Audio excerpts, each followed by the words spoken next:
Hi అండి. Welcome back to our channel. ఈరోజు మన ఛానల్‌లో టమోటా లేకుండా మునక్కాయ కర్రీ ఎలా ప్రిపేర్ చేసుకోవాలో ఈ వీడియోలో చూపిస్తున్నాను. దీనికోసం 2 టేబుల్ స్పూన్ ఆయిల్ యాడ్ చేశాను. ఆయిల్ కొంచెం హీట్ అయిన తర్వాత 4 మీడియం సైజ్ ఉండే ఆనియన్‌ని ఇలా స్మాల్ పీసెస్‌గా కట్ చేసుకొని యాడ్ చేశాను. ఆనియన్ అనేది త్వరగా కుక్ అవ్వడం కోసం పావు టీ స్పూన్ పసుపు, 1 టీ స్పూన్ సాల్ట్ యాడ్ చేశాను. సాల్ట్ యాడ్ చేయడం వల్ల ఆనియన్ అనేది త్వరగా కుక్ అవుతుంది. ఆనియన్ అనేది ఇలా సాఫ్ట్గా అయిపోయిన తర్వాత హాఫ్ టేబుల్ స్పూన్ అల్లం వెల్లుల్లి పేస్ట్ యాడ్ చేశాను.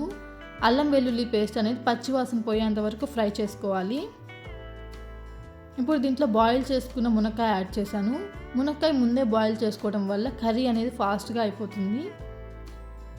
1 టేబుల్ స్పూన్ కారం, 1 టేబుల్ స్పూన్ ధనియా పౌడర్, హాఫ్ టేబుల్ స్పూన్ జీలకర్ర పౌడర్. ఈ స్టేజ్లో మీకు ఏమైనా అడుగంటినట్టు ఉంటే కొంచెం వాటర్ యాడ్ చేసుకోండి.